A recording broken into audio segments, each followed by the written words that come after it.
करते हैं static and dynamic loading की, क्योंकि हमारे कंप्यूटर में आपको पता है कि जब भी कोई प्रोग्राम एग्जीक्यूट किया जाता है तो उसे एग्जीक्यूशन के लिए हम डिस्क से कहाँ लाते हैं, रैम में लाते हैं। इट मीन्स हमारा प्रोग्राम एग्जीक्यूशन से पहले कहाँ होना चाहिए, रैम में होना चाहिए। तो ये जो रैम में लोडिंग होती है ये दो तरह की हो सकती है। It may be it is possible कि वो स्टैटिक हो या वो डायनामिक हो। तो आपको ये डिफरेंस पता होना चाहिए कि स्टैटिक और डायनामिक लोडिंग में डिफरेंस क्या होता है।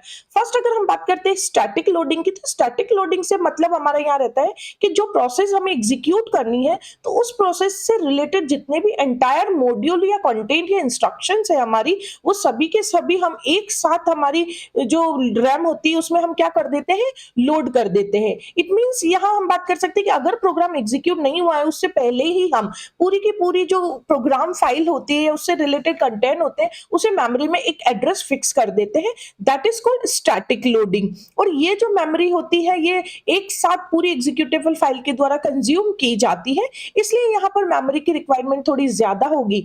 बट अगर हम बात करें कि ये थोड़ा फास्टर होती है क्योंकि एग्जीक्यूशन के दौरान इसमें स्वैपिंग हमें देखने को नहीं मिलती है, क्योंकि एक ही साथ प्रोग्राम के सारे हमने मॉड्यूल्स और इंस्ट्रक्शंस हमने लोड कर दी है, तो यहाँ पर इन बिटवीन एग्जीक्यूशन हम जो स्वैपिंग होती है वो देखने को नहीं मिलती है। तो इट मींस यहाँ पर जो होता है कि स्पीड जो हमारी होती है एग्जीक्यूशन की वो क्या हो जाती है, फास्ट हो जाती है।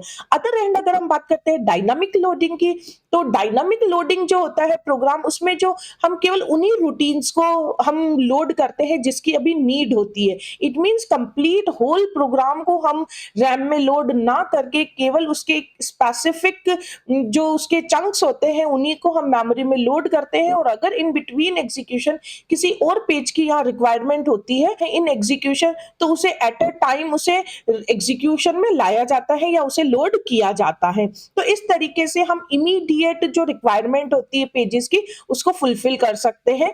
तो इस तरीके से डायनामिक लोडिंग वर्क करती है। इसके द्वारा हमें इसमें फैसिलिटी अगर देखने को मिलती है कि इसमें हम मेमोरी का यूटिलाइजेशन ज्यादा करते हैं, क्योंकि मल्टी प्रोग्रामिंग में मल्टीपल प्रोग्राम्स होते हैं जिन्हें एग्जीक्यूट होना होता है। तो इस वजह से ये डायनामिक लोडिंग के थ्रू मल्टीपल प्रोग्राम्स के जो रूटीन्स होते हैं उनको हम लोड कर सकते हैं।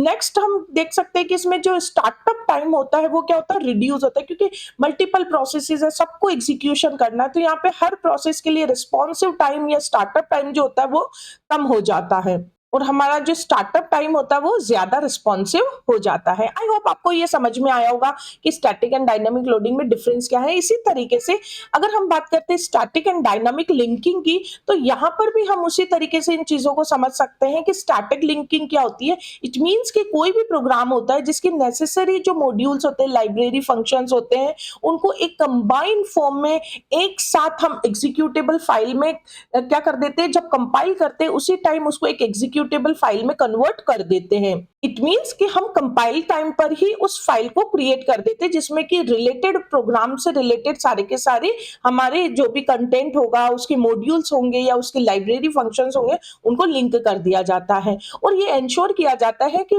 प्रायर एग्जीक्यूशन सारे के सारे प्रोग्राम्स के जो मॉड्यूल हो वो एक साथ हम एग्जीक्यूटेबल फाइल में कन्वर्ट कर दें। इससे क्या होता है कि हमारे जो प्रोग्राम की स्पीड होती है एग्जीक्यूशन की वो फास्ट हो जाती है।